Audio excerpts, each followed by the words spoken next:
exceptions there. But thank you, Chica, thank you.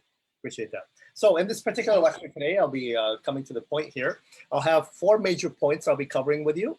I'll be talking about what is truth in religion and how do we converge these two together. Talk about the very nature of what is God itself, or what is the concept of God, or God is the very nature of God. And then we'll talk about the paradoxes of the very position that God implies. Even when you mention God, there you end up with a lot of interesting problems with the paradox of that position itself. Let's go into all that and get into some details behind it. So I have some chats here in the Facebook page. God is judge, God is king, God is Lord. Interesting. So they're all coming together there. All right. So when we talk about the different religions of the world, we have approximately 4,300 different major religions of the world, including Christianity, Islam, which is Christianity comes from the Greek word Christos, which is the anointed one. The Hebrew word is Messiah or Masih or Messiah, the one who wipes away, or the one who's anointed, the one who comes forward to provide redemption for all. That's where the word Christianity comes from, Christ. Islam, it comes from the Greek, the Arabic word for Islim, which means to submit one's soul. Hinduism, Buddhism, Sikhism, Taoism, Judaism, Confucianism, Baha'ism, Shintoism, Jainism, Zoroastrianism, and I can go on and on. There are a multiplicity of different religions around the world. There are sub-characteristics of some of the major 7 there, as you see on your screen. The majority of people in the world identify as Christians or Christos or follow Christ. Muslims come in 2nd place at 21%. Hindus, approximately 13%, which accompanies the vast majority of the people on the Hindu and, in India, which approximately has more people in India, over 1 billion people, than the United States itself has, which has much more landmass than India itself. Which is one of the most populated cities or countries in the world, India is, that is. There are non-religious groups of people who are called the nuns, or those who don't identify with any particular religious ideology or tradition. They're actually growing at 11.8%. According to Pew Research, it's actually doubled or quadrupled in the last number of years. The nuns are those who do not want to set themselves into one particular religious ideology or another. Now, as we deal with the question of religions, one of the most paramount questions we have to deal with is the question of truth. How do we figure out and how do we analyze religion with truth? Because isn't just religion just an ideological perspective? Like, for example, I like lemonade and you like coffee. Actually, I like coffee too, but coffee. There's nothing better than coffee. There better be coffee in heaven, right?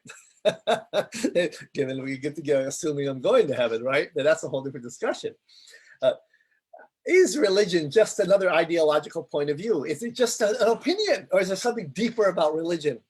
And I think that there's a subjective element to religion, such as my personal feelings or perspectives. There's also a part to religion that deals with practices, such as how people pray, how people worship, what people read, what are the sacraments of that religion or the pillars of that religion. So there are truths that you can figure out by studying the individual religions themselves and what they believe and how they perform those. Then there's a deeper question of truth. How do we figure out if there's any reality to the religious perspective itself? For example, and I'll get into what exactly is the question of truth before we even ask that question of what is there any truth in religion itself? Truth, what I mean when I say truth in a philosophical sense, what I mean is objective truth, or truth referring to the correspondence theory of truth. Those of you who are philosophers out there, there are different theories of truth. There's the pragmatic theory of truth, which says truth is only that which is applicable to life, which has its own problems because sometimes that's not applicable to life. There's the coherence theory of truth, which says truth is that which coheres or makes sense, but sometimes what makes sense is not what's true. Like, for example, the coronavirus. And there's other aspects of truth that people get into. The one I'm focusing on is the concept of truth in the correspondence perspective, basically. So if I told you I was a man, then I would have to physiologically be a man. I would have to have male organs, and male genitalia, and male DNA in order for me to be a man, no matter what I think otherwise. And that goes into a different discussion and question on gender theory, but that's a different discussion. We'll hold off on that. So if I said to you, I have a Bentley, a blue Bentley, right outside my house. In order for me to have for that statement, I have a blue Bentley to actually be true, I would have to have a Bentley outside. or somebody would have borrowed, or I have to have the title for it.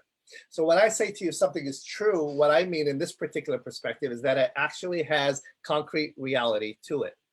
So when somebody says, I believe in God and that God is the truth, or there's truth to God, what they generally will mean is there's something about God that's actually real and concrete. For example, I believe that there's a Paris, France. I also believe that there's a moon. I believe there's a sun, and there's a planet called Mars. I don't just believe this internally. I actually believe that there's a place there. In the same way, God, if such a being would exist intellectually outside of me, ontologically outside of my perspective. Whether I believe it or not is not relevant to whether there is or is not a God. Logically speaking, either God does exist, in the same way Mars, the planet, exists, or Obama, the man or the former president of the United States, exists, or he does not exist. It can't be both. An atheist can't say God does not exist, and a theist can't say God does exist. They both can't be right. One of these boys is wrong. The question is, which one? As long as we have that perspective to say truth is that which has concrete reality to it, or corresponds to reality, to more accurate term, is a better way of understanding it. But if I were to tell you I love my mother, that's a true statement, but it doesn't have any concrete reality, but it has a rational perspective to it. So some truths are not physical, they're not empirical, but nevertheless, they're true. Nevertheless, like if I say to you, I have a headache. I don't right now, but if I had a headache, that could be true. And the only way to know that is to ask me, because it's a subjective experience, or pain is a subjective experience. And that could be true by something I know to be the case. But there are things outside of me, such as individuals or beings, such as the President of the United States, or angels, or demons, or ghosts. If these things exist, then they would exist, whether I believe it or not. A helpful book on this issue is by Mortimer Adler, former professor at the University of Chicago. He was the editor of the Encyclopedia Britannica. He wrote a book called Truth in Religion. Now, Truth in Religion is a fascinating book. It talks about the plurality of religions and the unity of truth. What Mortimer Adler argues is that we cannot let religion off the hook in regard to questions of truth. For example, if Muhammad was actually in Mecca in the 6th century, and would have been in Mecca in the 6th century, then there would have to have been some archaeological, sociological evidence for the existence of the Prophet Muhammad in Islam. And we can verify that with going to Saudi Arabia, checking the records, walking through historical monographs, analyzing Islamic and Middle East history to find out whether such a character existed. In the same way, we could do that with Buddha, with Jesus, and with Krishna. Krishna is a problem because there's no historical data for his existence, but there's some truth to his teachings, and that's what Hindus will point out to. But for Christians, Jews, and Muslims, the three monotheistic religions, they claim that the truth of religion is grounded in the ontological reality of it in the history itself. And Mortimer Adler says we need to provide logical, empirical tests on religion, because if we don't, we'll fall prey to any ideology out there. And there are cults galore, guys. I just talked about the religions, and some of these are cults. That brings me to another question. How do you determine what's the difference between a cult and a religion, right? Well, fascinating. And when you study the history of religions, well, you find that some of the religions grew out of other religions as cults and became religions themselves. For example, Christianity was considered a cult on Judaism and became its own religion later. Islam was considered a cult on Judaism and Christianity until it became its own religion later. So the Nation of Islam was considered a cult on Islam, but it became its own religion later. So sometimes these things grow out of each other. But there are aspects of cults, like, for example, the David Koresh cult in Waco, Texas, which was responsible for the death of many people and children as well, under Janet Reno, under President Clinton at the time. For example, David Koresh said that he is the incarnation of Jesus of Nazareth, that he has a right to sexual pleasure with any woman he wants, no matter the age, and any property he owns. The problem is, if you were to analyze the historical documents record of Jesus of Nazareth in the historic Gospels, you'll find that Jesus of Nazareth was nothing like that at all. David Koresh was plainly just wrong. He could not have been the same historical figure that Jesus of Nazareth was. He may have been something else, but not that. So cults, and let me try to define it for you. A cult there's two different perspectives on this. One is an organization that deviates from the core teachings of the religion from which it claims to be from. That would be a cult. But there's also another perspective. There's a criminal side to the core. For example, the FBI looks at cults that are dangerous, that take over the lives, property, bodies, and even families of people. And those are cults that are dangerous, and they're on the FBI most wanted list, some of these cult leaders. So cult can be a problem thing. Like, for example, Mormonism. I know some of the best Mormons people in the world, the Mormons, some of the most moral people. However, the teachings of the Latter-day Saints in accordance to traditional Orthodox Christianity is considered cultic because they deviate from the traditional religious tradition of Christian orthodoxy. Same thing with the Nation of Islam within Islamic theology. But they're not considered a cult, sociologically speaking, that would be on the FBI's most wanted list. So the question between the religion and cult is convoluted, and it gets more problematic the more you get into it. As we start analyzing the concept of God, we have shifted into a religion, into an ideology, into a perspective that leads many of my students and many people to say, I'm not religious, I'm just spiritual.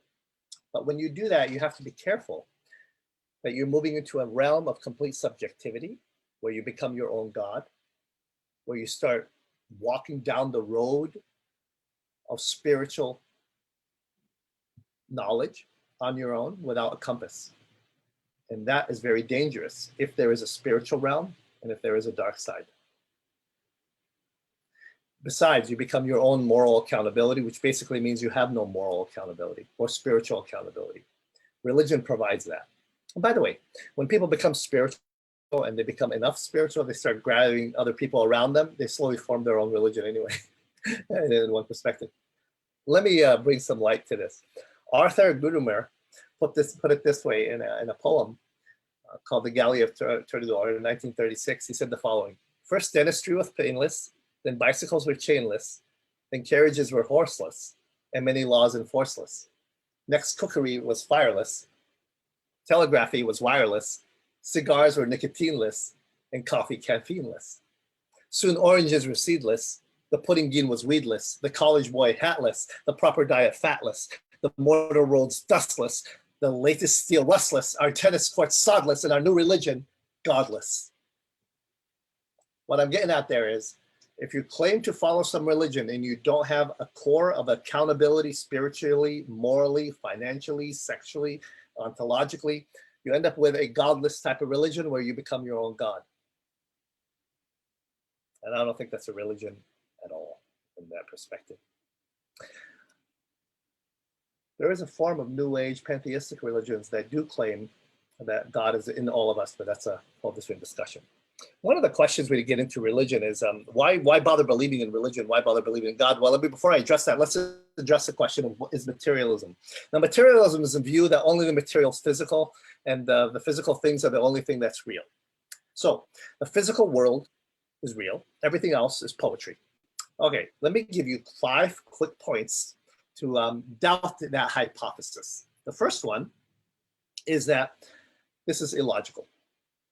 Because in order for me to claim that materialism is true, I would have to use logic.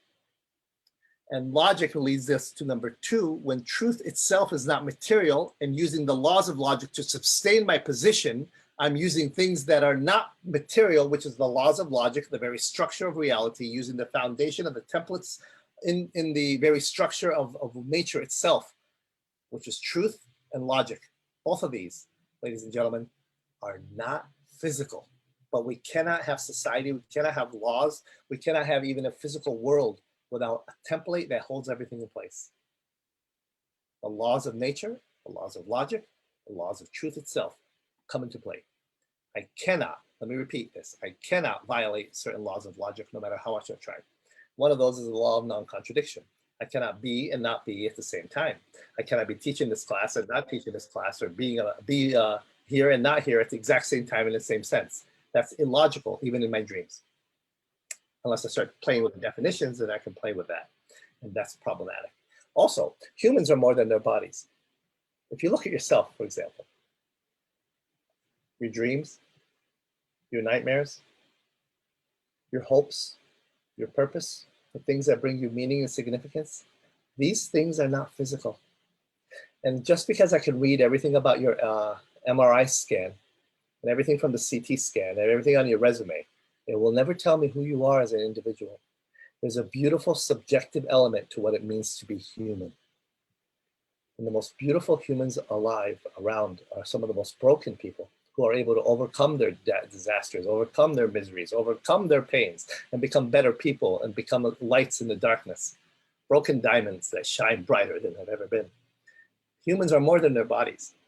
All the sociological, psychological, neuroscientific research has evidence that. Materialism cannot account for that, not on a physical level. Although it does show us some results of that in the physiological realm and neuroscience and quantum physics. Miracles. There are many miracles reported throughout history, such as my mother, just an example. She was at a doctor one day and she was diagnosed with stage 4 chronic lymphomic leukemia. She said she had an image of an angelic being appearing to her in the middle of the night. She got up and went to the window, it was raining, and told her she will be healed, not to fear.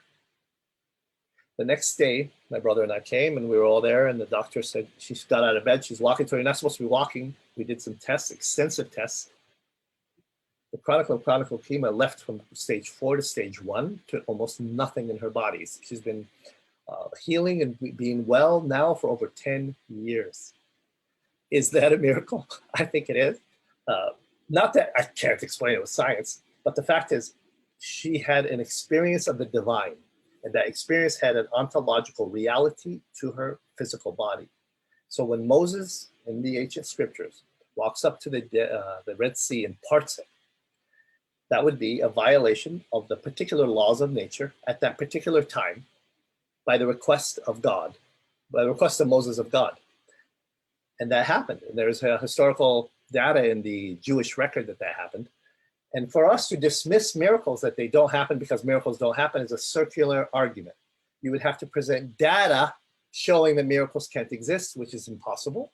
So all you have to do is look at the historical data or listen to the people. And I am absolutely convinced that not everyone on the planet, which is about 90% of the people who believe in some kind of form of God, cannot all be insane. All of them are insane. All of them are shooting drugs or taking hallucinogenic mushrooms. Come on. No. The vast majority of people on the planet in every religious tradition have reported some kind of miracles. They can't all be crazy, all be insane. There's some truth to it, and I don't think that's something can be dismissed easily. Finally, the mystery of love, the mystery of our relationships with each other, the love of a mother for her child, even though that child may abuse and hurt her, the love of a man for a woman that will go to the ends of the earth or the bowels of hell to get her back. That type of mystery of love that's been written about in poetry and song and music and literature is not to be dismissed and reduced to neurological firings and endorphins in the brain. It's a lot deeper and mysterious than that. Materialism, I'm convinced, is false. There is more to life than that. Now, as we start digging deep into this, I want to start talking about Alvin Plantinga and the concept of the very nature of God. And in his books, God and Other Minds, God, Freedom, and Evil, Alvin Plantinga was former John O'Brien Professor of Philosophy at the University of Notre Dame. I actually consulted with him on my doctoral thesis. A brilliant man. He just won recently the Templeton Prize in Religion, which is more than the Nobel Peace Prize in its monetary gain, by the way, just for his work in religion and philosophy of religion. And he wrote a lot extensively on the concept of God and other minds and the problem of evil. And I want to discuss that with you. But let me pause for a moment and ask if you have any questions of clarity so far before I go into the very concept of what God actually is.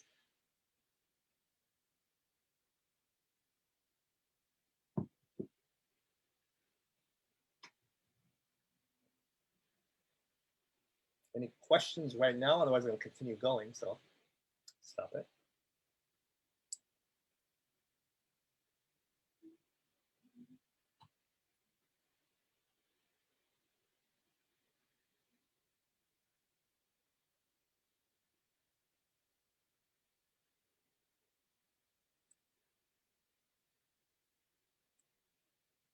I'm going to assume the answer is no. All right, so we'll continue. So books by Alvin Plantinga. He's written a multiplicity of different books. Recommend two for you. They're right up here. God in Other Minds and God, Freedom, and Evil. As we define God, I'm going to harken back to the 11th century philosopher, theologian, Saint Anselm of Canterbury. Anselm was a brilliant theologian and philosopher, and a Benedictine monk, an Archbishop of Canterbury from 1093 to 1109. Well, he said the following about God. In his book, there it is right there, including, he said the following: God is the being from whom nothing greater can be conceived.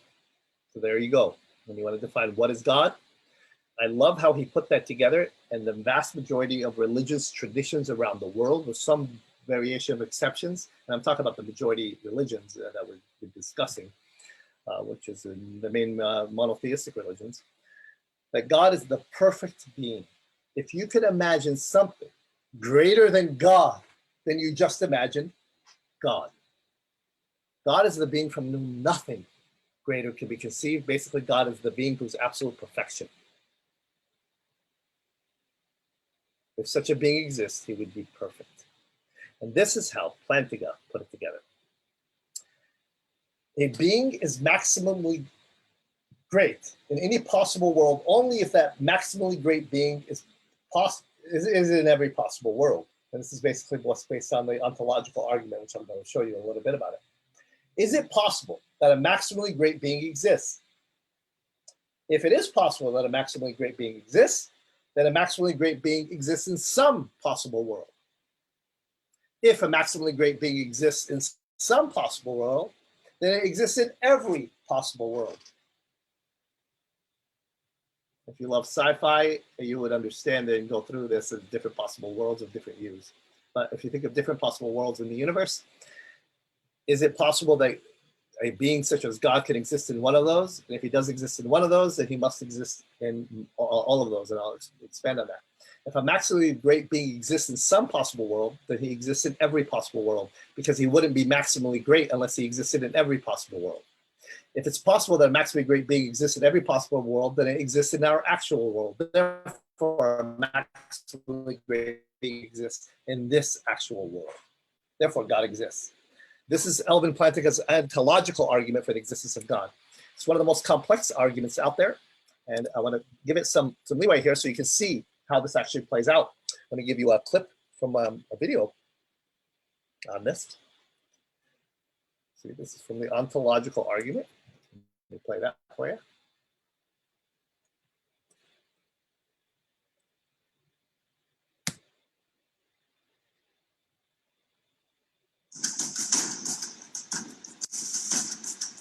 In the year 1078, a monk named Anselm of Canterbury astonished the world by arguing that if it is even possible that God exists, then it follows logically that God does exist. Anselm's argument came to be called the Ontological argument, and it has sharply divided philosophers ever since. The 19th century German philosopher Arthur Schopenhauer called it a charming joke. Many prominent 20th century philosophers, such as Charles Hartwell, Norman Malcolm, and Alvin Plantinga, think that it's sound. Here it is. God can be defined as a maximally great being. If something were greater than God, then that being would be God. And in order to be maximally great, a maximally great being would have to be all-powerful, all-knowing, and morally perfect in every possible world. Possible worlds are simply ways the world could have been. To say that something exists in a possible world is just to say that if the world were that way, then the thing would have existed. For example, even though unicorns don't exist in the actual world, it seems at least possible that they could have. So we can say that unicorns exist in some possible world. On the other hand, a married bachelor does not exist in any possible world because the idea of a married bachelor is logically incoherent. It could not possibly exist. So if it is possible that a maximally great being exists, then we can say that he exists in some possible world. But wait, a maximally great being would not really be maximally great if it existed in only some possible worlds. To be maximally great, it has to be all-powerful, all-knowing, and morally perfect in every possible world. So think about it. If a maximally great being exists in any possible world, then it exists in every possible world. And if it exists in every possible world, then it exists in the actual world. That is, a maximally great being actually exists. Thus, the atheist has to maintain not simply that God does not exist, but that it is impossible that God exists. Here's a summary of the ontological argument. Steps 2 through 6 are straightforward and largely uncontroversial. But what about point number 1? Clearly, if it can be shown that the idea of a God is logically incoherent, then the argument fails. But is the idea of a maximally great being absurd, like a married bachelor, or a square circle, or the smell of blue? This doesn't seem to be the case. The notion of an all-powerful, all-knowing, morally perfect being that exists in every possible world seems to be a perfectly coherent idea.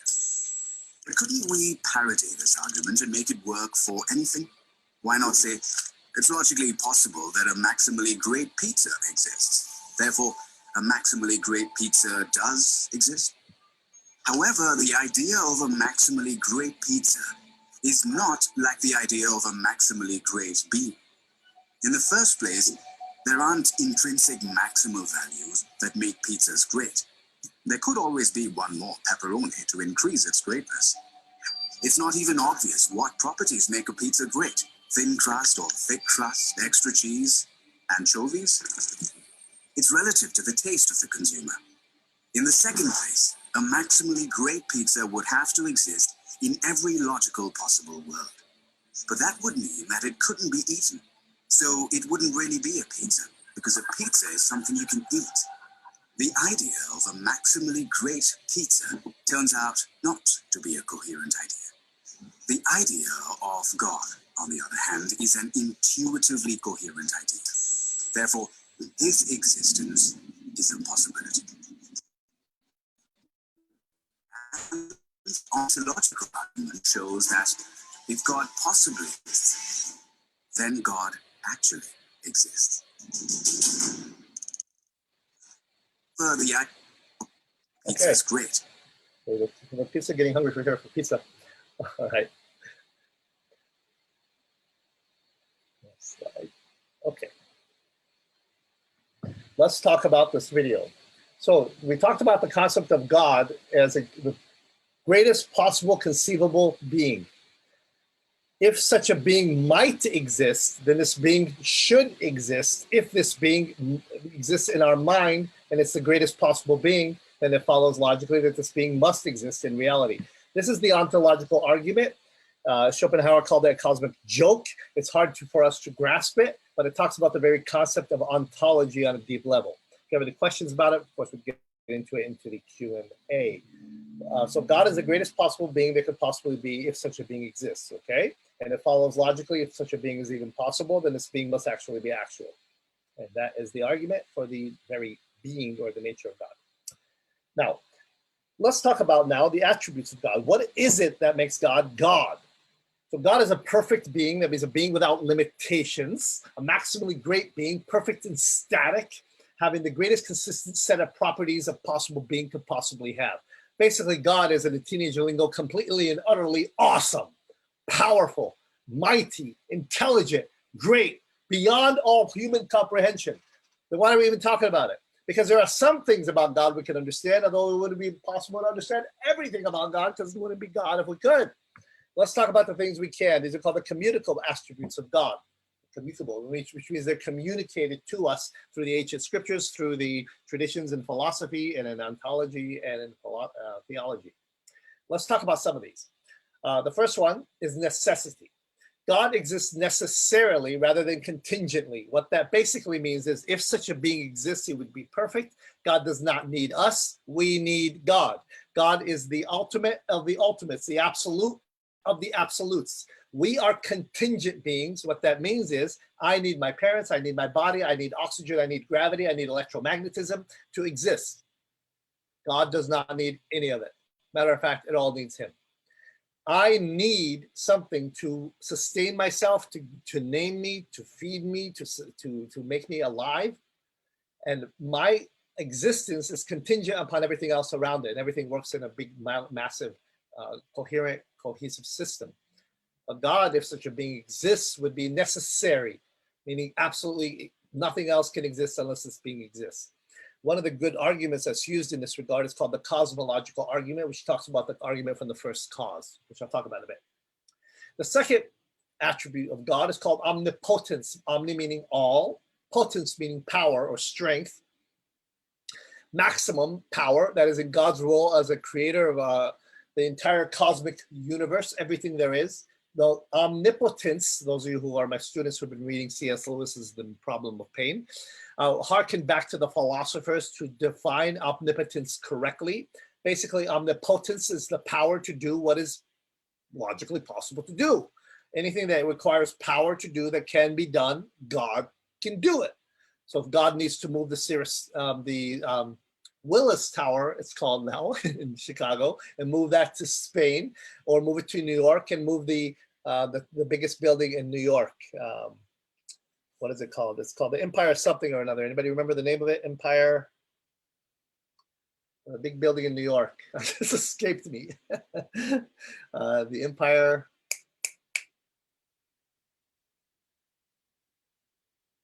Help me out, guys. What's the biggest building in New York? The Empire State Building. Yes, thank you. Okay, Empire State Building, yes. So if God were to take the Empire State Building and he can transfer it and plant it in Chicago and take the Willis Tower and plant it in New York, that just takes a lot of power, a lot of ingenuity, a lot of work in transplanting buildings and making sure they set up correctly, and he's intelligent enough to do it. God could do it. He's powerful enough. However, when we get into omnipotence, we get into paradoxes, which I'll talk about in a bit. Now, there are things God can't do, and I'm going to argue yes. We'll talk about that, so stay tuned. Omniscience, omni meaning all, omniscience meaning knowledge. Maximum knowledge, that means God knows everything that you did, everything you will do, everything you might do, and everything you did or will do before you were even born. He has knowledge of the future, the past, the present, and as well as possible contingent futures. And he knows all true propositions about everything there is. That's called omniscience or knowledge. But there are things even God can't know. Yes, there are. And I'll talk about those in the another section. So stay tuned. Omnipresent. Omni meaning all, present meaning here or available or in connecting to the reality around you. He is everywhere at all times and all, keeping every being is intimately known to him. So if there is such a being as a God, God would be here right now listening to this Zoom presentation, or he'll be here with me and here with you. The world is like his body. The Hindu concepts, one part of the Hindu concepts is called pantheism, that God is in everything. Theists say, no, God's not in everything. God created everything. God is not the portrait. God's not the engine. God created the engine. He's the engineer, not the engine. But that would be a theistic perspective. The Eastern perspective, it says God is the engine. He is nature. He is in all of us. This is one of the reasons the Eastern rites and the Easterns religions like Taoism, Buddhism, Confucianism, and others, most of them, they meditate because they don't believe they're praying to a God outside them. Rather, they're praying to a God inward within them. That's called navel gazing, or looking within you. So God is in everything and everywhere, and if he was perfect, he would have to be, because if you're limited by space, then you're not perfect. So he would have to be connected to everything. Another attribute is called eternal. So God is eternal, meaning he's outside of space and time, absolutely unchanging, and hence outside of what we know of as a contingent reality from one chronological point to another. So when I'm born, and then I grow to be 5 years old, and 15 years old, and 20 years old, and 40 years old, I have different growth periods, and I cannot see beyond that. But also I start forgetting what's before that. Well, God would be outside of the space-time continuum. He sees me immediately the day I'm born, the day I die, or the day I'll be eternal, or the day I might have something else happen. He sees that immediately and infinitely. He's outside of time because he would have to create time. And Stephen Hawking, in his work on the singularity is a fancy cosmological term for the beginning of the Big Bang. It's when space and time started with matter. Everything, boom. Approximately 13.5 billion years ago, the universe started. And at that point, everything had to have started from nothingness. And whatever it is that started it would have to have been intelligent, extremely powerful, outside of space, outside of time. And whatever it is that had that would have to have these characteristics as part of its very nature. And the only one who has that on his resume that we know of is called God.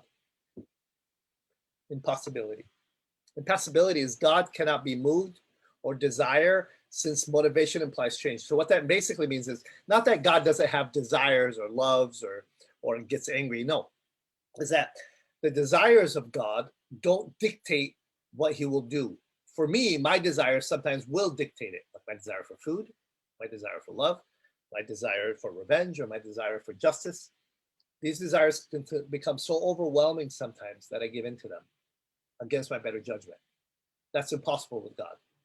He cannot be moved by internal or external desires. He moves by his own choice, which is something we all strive for, not to be dictated and controlled by our emotions, but to control them.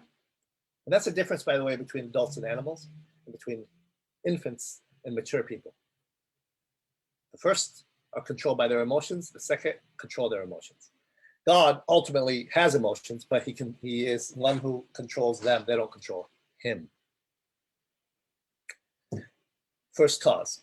So Aristotle, the great philosopher, called God the first cause, or the unmoved mover, the first domino in the whole sphere of the universe. God is not only the cause of the existence of all contingency or contingent objects, but also their final end or natural goal, what they really seek or desire. So in the deepest longing of our heart, we all long for happiness, for truth, for justice, for eternity. These things cannot exist, according to the author C.S. Lewis, unless there was a fulfillment available for them. And the argument from desire says, the fact that I desire something so great, so immaculate, so magnificent, so awesome, is evidence that I was made for another world. There's something deep inside me that longs for eternal, for love, for justice. But these things, guys, are vacuous in the world. Everything will fade, everything. But why do I desire it? Because there's a possibility that the first mover, the uncaused cause, the impossible eternal one, may be implanted that in me to help me recognize that there is something beyond me. That's part of the first cause natural nature of God. Another aspect of God is called omnibeneficence. Beneficence is goodness or maximum goodness. God is the ultimate standard of goodness, the source of all value. To be united with God is to be united in ultimate blessedness or happiness. Basically, there's one word that summarizes all that. It's the word Augustine said, the reason God made the universe. Not for his pleasure, not because he was lonely. He can never get lonely. Because according to Augustine, he's a Trinitarian being. He had the community in the fellowship of the Trinity from eternity. So what is that word that summarizes the omnibeneficence of God? It's called love. The maximum quality that any of us and all of us strive for is love. God, holy, final one. Holy is the word meaning to set apart. It's different, sacred.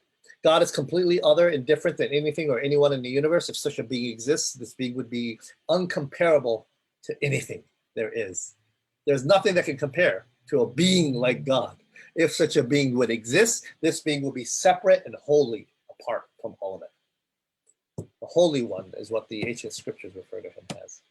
Now, let's talk about paradoxes. A paradox is a seeming absurdity or self-contradictory statement or position that when investigated, explained, may be proved to be well-founded or true. That's a paradox. So what do I mean by a paradox? So there is an ancient tale, I don't know how ancient it is, but it's pretty old. It basically says, imagine there's a town and there's a barber there. And the rule in the town is that the barber can only cut the hair of those who do not cut their own hair. That is the rule in the town. No one, period, is allowed by cosmic or divine decree to cut anyone's hair other than somebody else's. Excuse me. Everyone has to go to the barber to cut their hair because nobody is allowed to cut their own hair. No one, period. There is no exception. Nobody is allowed to cut their own hair. What if the universe is going to implode and there'll be a cosmic, cataclysmic event happening if it does? All right. So the rule is nobody can cut their own hair. Everyone has to go to the barber. Now, here's the question. Who cuts the barber's hair? Remember, he's not allowed to cut his own hair. And people say, hey, he may be bald like you. And bald is beautiful, right, guys? No, he's not bald. It's called a paradox. There's a few of those in history, because it's a play on words, actually. Here's one, Pinocchio. Now, Pinocchio, we know him as a liar, and every time he lies, his nose grows, right? Well, what if Pinocchio's nose is not growing, and Pinocchio sits up and says, my nose will grow? Well, he just lied. And if he lies, his nose will grow. But if his nose grows, then he just told the truth. Paradox. Yeah, that's called a paradox. It's a play on words. There are a lot of things in life that look like paradoxes, but when you investigate them in detail, they're not really paradoxes. And there are paradoxes with God. The paradox of omnipotence. The old story says the following. If God is so powerful, God is so strong, God is so mighty, can he create a rock so heavy that he can't lift it?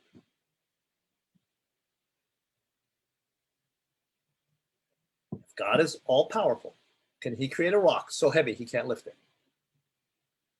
If God is so powerful, can he create enough pancakes that he can't eat? Can he create a video game he can't beat? Can he create a racetrack he can't complete? It's a paradox. It's a paradox because it's seeming contradiction, but it's not really that, because let me break it down for you. The very fact of saying God cannot do something that's illogical is itself nonsense. For a being to create something he can't create is like saying, can God create something he can't create? And that is nonsense, ladies and gentlemen. It's like saying, can God create a married bachelor? Married bachelors can't exist. Neither can exist, logically speaking, for something to be heavy enough for a being who is all-powerful, who can pick up anything to create something he cannot pick up. That's a play on words. It's logically inconsistent. The paradox of omniscience. Let me look at that one for you. And it goes something like this. So God knows all things, right? Western religions believe God is omniscient. That means he knows everything. And if God knows what I will do in the future, it seems that I cannot do otherwise than what God knows I'll do. And if I cannot do otherwise than what God knows I'll do, then how can God hold me legitimately responsible for what I cannot hold but what to do? So when a killer kills an innocent human being, did God know he will do it? Well, God knew in advance he would. But if he knew in advance he would, could the killer have done otherwise? Well, yes, he could have done otherwise. And if he could have done otherwise, then God didn't know he did it. God would have known he didn't do it. God knows only true propositions in the future. And the knowledge of God, the foreknowledge of God, precludes any free will in that regard. That's the argument. That's the problem with that. Let's go down to the next part. Explain what that means. Augustine answered it this way. He said, willings, which are human beings, he said, are by their nature must be free. Since unfree willings would be willings against their will, which is absurd. Now, let me explain what that means. A willing is a human being who is a person. A person is one who chooses. God cannot create a personal willing being who must be who must follow what God wants him to do, or be unwilling to be willing. That's illogical. Alvin Plantinga capitalized that in the free will defense. The mere fact that God knows what I will choose does not follow that God makes me choose it that way. So basically saying that God cannot create beings who are free, who must follow what he wants them to do. That just doesn't work logically, then they're not free. Furthermore, merely the fact that God knows what I'll do doesn't mean he dictates that I will do it. It's like me watching a train coming across the cliff to about to hit somebody. I know it's going to happen and I can't stop it. But because I know it's going to happen doesn't mean I created it or I dictated it or I made it happen. God knows things will happen in the future because he can look into the future, look into the past. Remember, he's outside of space-time. So because he can see things that will happen before they happen, or look back in the past and how they'll happen, or change it, it doesn't mean he actually did it. Although there are some exceptions, sometimes God does intervene and change things. So merely by the fact that God can know something will happen, it doesn't follow that God makes it happen. Like, for example, who you'll marry,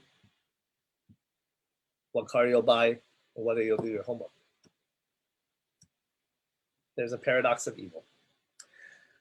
Evil is a deviation from the way things ought to be.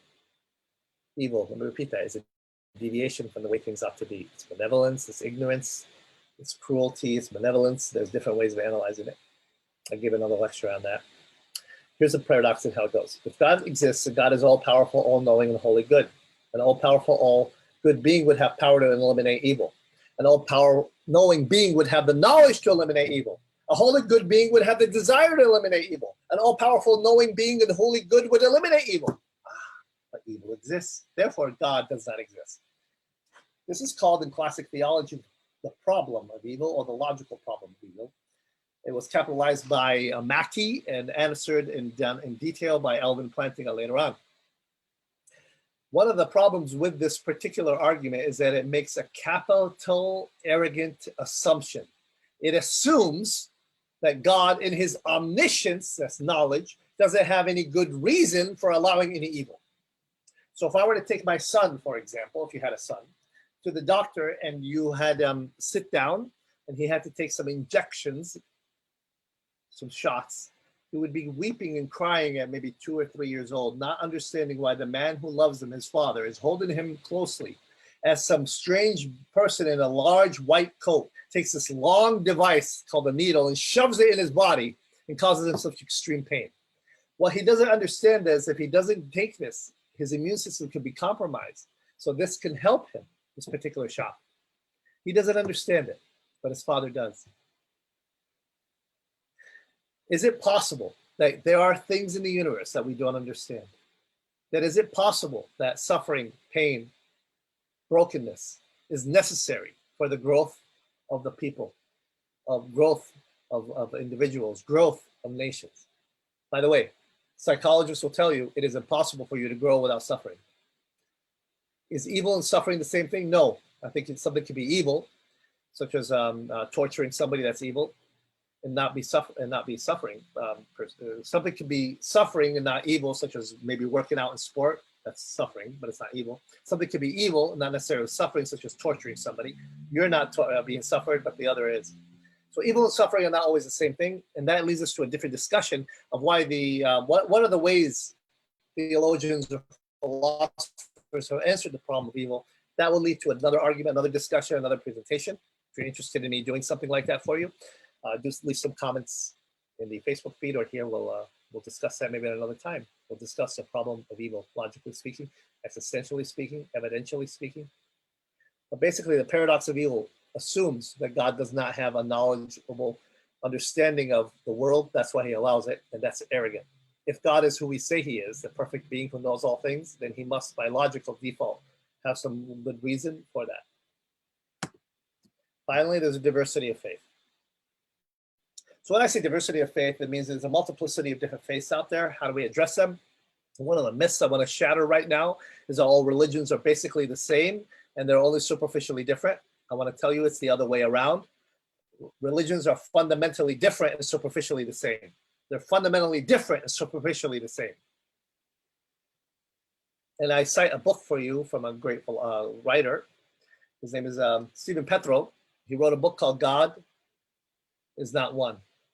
And in there, he argues that religions are superficially the same, but fundamentally different. And he gives some specific examples, which I recommend to you. And it's a good book. I recommend you pick it up. It's a great read, by the way. For example, in Islam, there's a way of submission. The problem is self-sufficiency. The solution is submission. The technique is performing the religion, which are the 5 pillars. This is Islamic theology. Now, when you go to Christianity, the way of salvation is the problem of sin. The solution is salvation in Jesus Christ. The technique is God's grace. Sometimes they're different, depending on Christendom, some works involved in that, but basically with the Reformation, it's grace alone, by faith alone, through God alone. Confucianism Says the way of prosperity or propriety. The problem is chaos in the world. The solution is social order. The technique is ritual and etiquette. In Hinduism, the way is devotion or yoga. The problem is samsara, the cycle of life and death. The solution is musta, which is release of the soul from the suffering of life into the great oneness of the great God of the Brahman. And the technique is devotion. As you can see, the major religions in the world fundamentally disagree not only on the way, what the problem is, but how the solution to the problem is, or the final destination of the problem. They're different, guys. Religions are different, fundamentally. They look the same. They practice, they worship, they do their songs, but they're fundamentally different.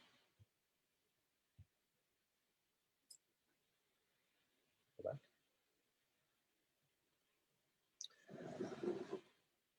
Now, the problem of tolerance, we try to be tolerant of each other, but at the altar of tolerance, we sacrifice truth. We need to be aware not to do that. Sometimes something could be true, and we could be tolerant of another side. In order for you to be tolerant of another side, that means you have to assume they're wrong and put up with them. But this day and age, tolerance, as D.A. Carson argues in his book very well, means that you have to celebrate and assume everybody's right. And that is not only illogical, it's wrong. Because there are some people who are perpetuating racist, dangerous, and evil ideologies. We cannot assume everyone's right. Some people are just wrong and some people are right. Now, it's not the people themselves that are, it's their ideas that are right or wrong. People are fundamentally equal, I'm convinced, made in the image of God, which goes back to theology and the Declaration of Independence and the ancient scriptures. But ideas are not made equal. Some ideas are better than other ideas. And we have to be careful not to sacrifice truth on the altar of tolerance. There's an age-old tale, and I'll wrap it up with this one. I'll wrap up the discussion with this. It's called The Story of the Elephant. I don't know how many of you have heard this story, but it's an ancient one. It comes from Hinduism, and some people say it's from Buddhism. We're not sure. Basically, it says that in a forest in a glade one day, there were 4 blind men that walked in. They walked up to this great beast, and they touched its ears. One of them touched the ears and said it's a great fan. Another touched its trunk and said it was a great snake. Another touched its leg and said it was a tree. Another touched its tail and said it was a snake. Then they went back and reported to their different groups that this is what they saw. And they all thought the elephant was different. And the religions of the world are like men who are blind reaching for the God who is invisible. And there's some truth to that. The problem with this particular story is that it assumes that there's an elephant. It assumes that such a thing exists. So it has the storyteller assumes that he has the truth. And secondarily, it's insulting.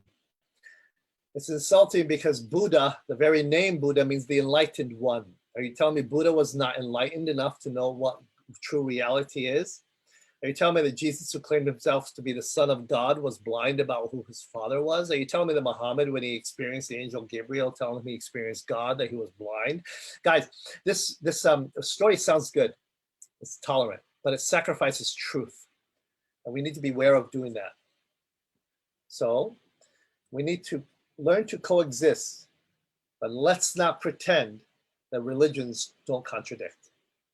We must learn to coexist with each other. We must have peace. We must have patience with each other. We must be able to challenge each other and love each other and have dinner with each other and visit each other. But don't pretend that there's no differences between us. I think when people do that, whether they're in marriage or friendship or society or politics, they create more problems than they had before.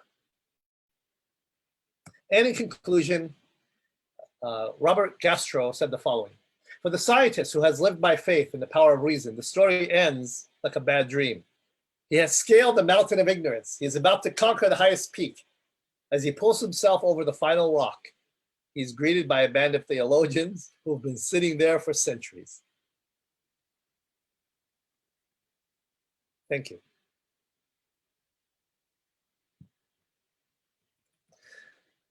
So in this lecture, I have concluded this particular points here. I covered truth and religion, nature of God, paradox of God, and diversity of faith. Thank you for your time. I appreciate you all.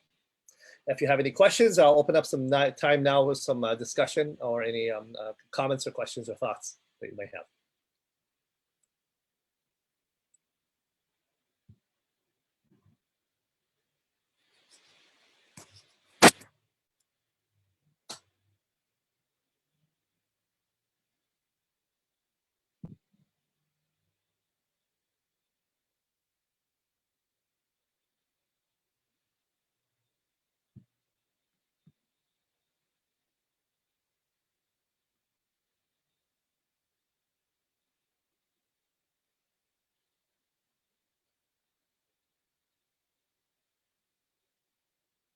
Well, I covered a lot of ground, so any questions or comments that you may have?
All right, thank you for joining me. It was a pleasure. I hope you have a good night.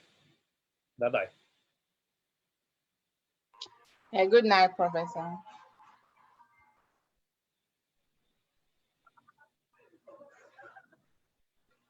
Good night.